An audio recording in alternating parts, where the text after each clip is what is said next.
Hello architects, and welcome back to another RPG Architect tutorial. My name is Bert, and today we are going to be rounding out another section of our menu here. So we're going to hop into database. We are going to be covering the party swap mechanic. Now, as with the last couple, I've done a little preliminary work. I've set things up just because you've seen me build out menus before, but we are going to be going through this. It's a pretty simple process. It's pretty straightforward. We got a templated list here for our active party. We got a templated list here for our reserve party. We have them separated, and then, you know, just window panes, a little label up here. We'll be adding one more section, maybe two, but let's go ahead and get into it. So first up, this one, we got it called Party Swap. User interface type is menu, and I'm setting it to active party for the context. Now you might see this and say, well, why not active and inactive party? Well, reason being is because we want this side to be the active party. We want this side, so the reserve party templated list, we want that to be the inactive. And the way we achieve this is with a loaded script. So right here, we'll click loaded. I'm gonna go to user interface, set user interface element context. I'm gonna choose reserve party. I'm gonna use context as inactive party. Boom, bada bing, bada boom, done. Another thing I'm gonna show off here that I already have set up is under local data variables. I have a few variables already created. We have select hero, reserve hero, and then I named these other ones focused name, focused HP, focused MP, and focused level. These ones are just bonus flair, and we will get to those towards the end, but these two are the core for actually getting the party swap to work. So let's go. Actually, first up, what we want is when we are in our menu, we want this party button to go to the right menu. So let's come to the menu item list, click party, execute, and when you execute, we are going to open the menu. Party swap, done, easy peasy. All right, that's all we needed to do there. Let's go back to party swap. I just wanted to go ahead and do it before I forgot, but we'll start off in active party, and under active party, we're gonna go to execute. This is gonna be real easy. Execute push focus to reserve party. So basically that's saying is when you select somebody in your active party, it's going to push the focus over here to this other templated list. That's all we need under execute, but we do need to do a little bit more for this templated list. So under item focused, we need to save the context unique ID, and this is where we're going to save it to our selected heroes slot. So this is when we push focus, it's saving the context of who we're on first, okay? We will do a couple more things here. Let's go ahead and set them up now. We're going to save some values. Hang on one second. My cat is literally in front of my screen, so I got to move her, and she's not going to be happy about it. Let's see how long that lasts. Okay, so anyway, save value. The source, we want this to be hero. The unique ID source is selected hero. On this one, we're going to do the name. So we will do, the target is focused name. I said this was later on Flare, and we're already into it. So let's do that for a couple of the key things. Same thing, selected hero, source is hero. We're going to change this though to statistic value by formula name. Let's do HP and save that to HP. Let's copy that again. Change this to MP.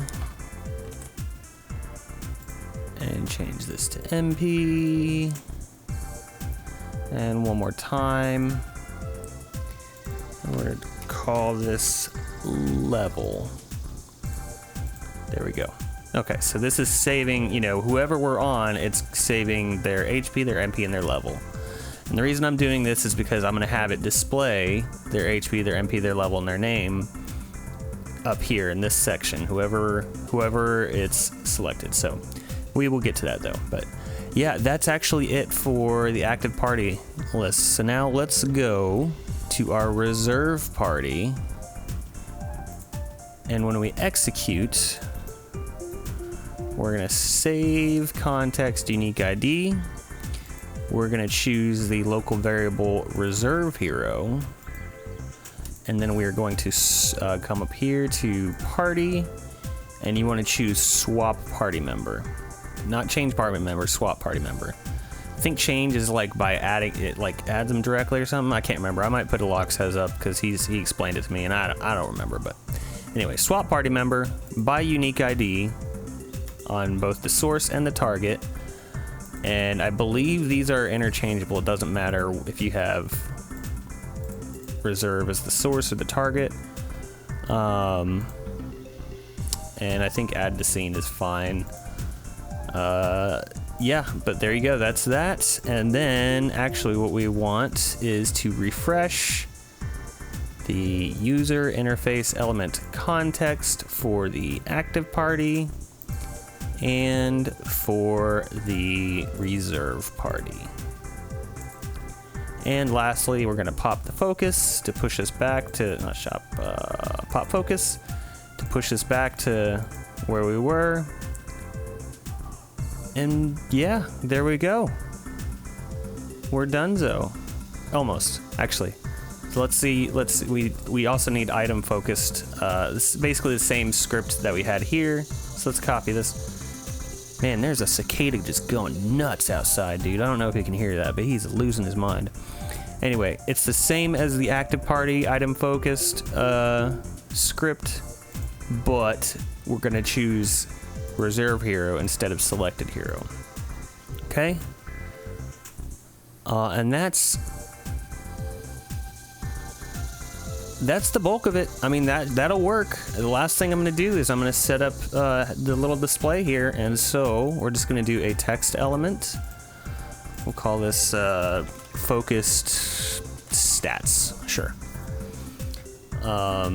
Actually, I might need to set up two focused. We'll just start with this one. Let's do 30, and then I can't remember variables. 3, 4, and 5 I'll do on this one. I might need to do levels separate, and I will tell you why. 3, 4, and 5. So the text, we're gonna do local variable 3. And then below that, we'll put an HP local variable 4. And then below that, I'll put an MP local variable 5. And let's drop that into place.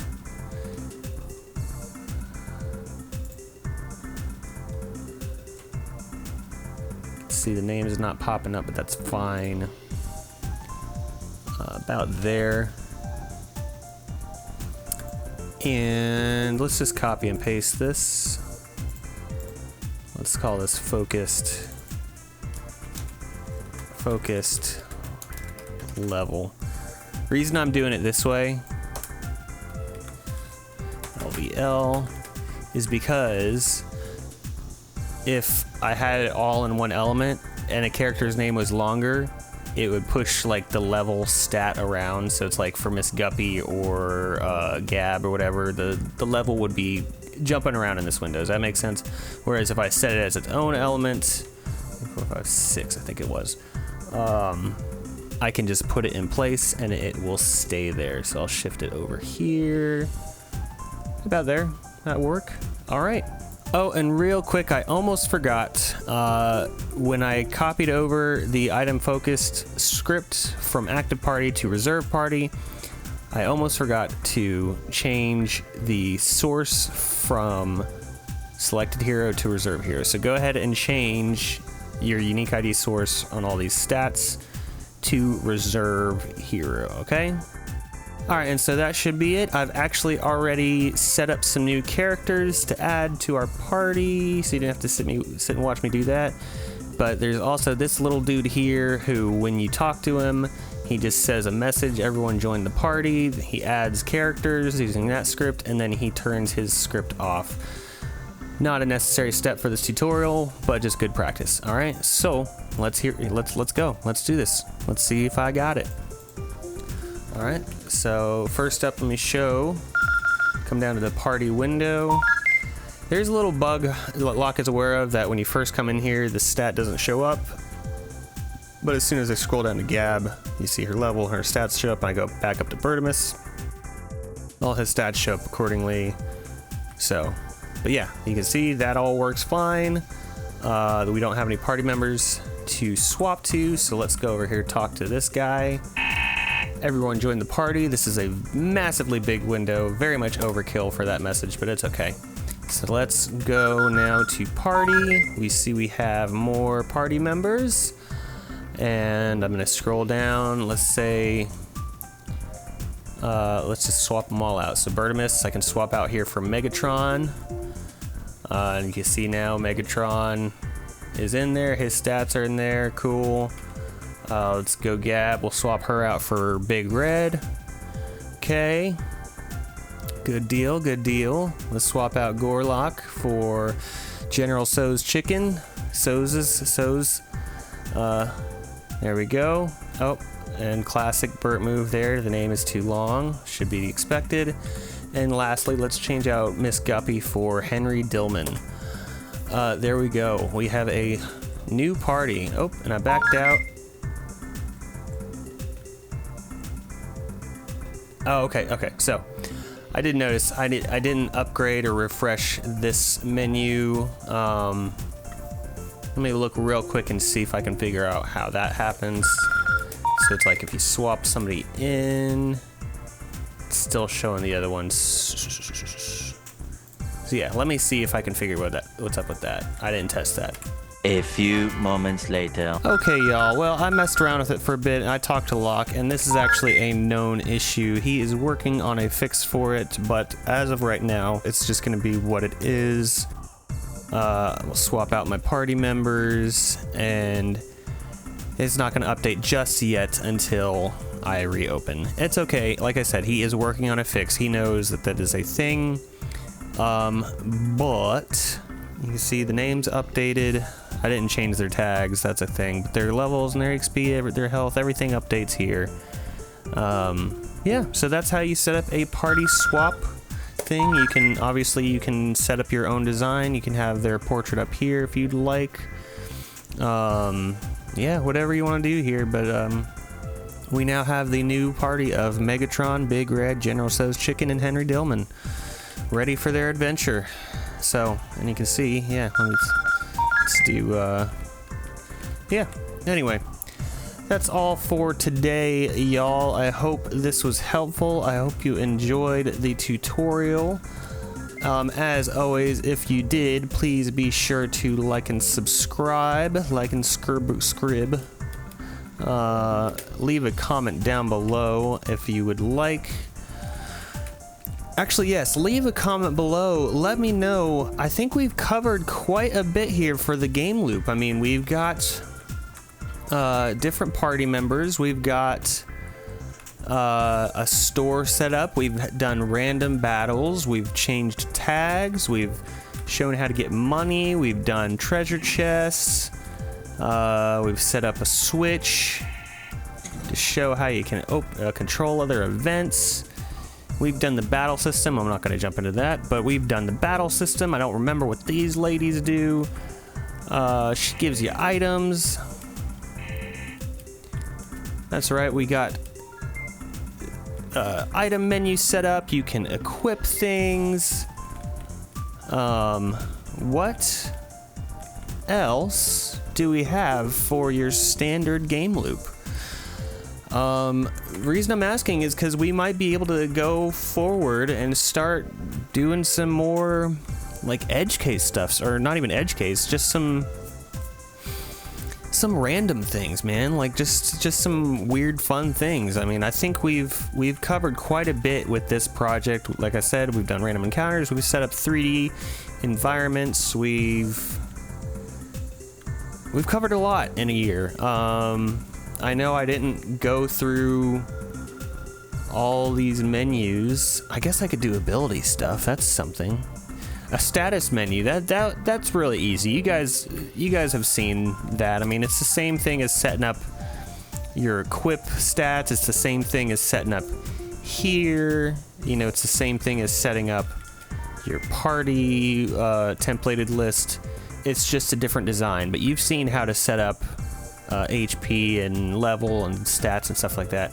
I guess really the only thing off the top of my head would be ability stuff, but let me know what you guys think. If there's any other key RPG elements that we should cover in this project, because we're getting close to where it's time to move forward from the adventures of Bertimus and Gab and Gorlock and Miss Guppy, and I guess now Megatron, Big Red, General So's Chicken, and Henry Dillman. But yeah, I've enjoyed this project. Like I said, if there's something I'm missing, let me know.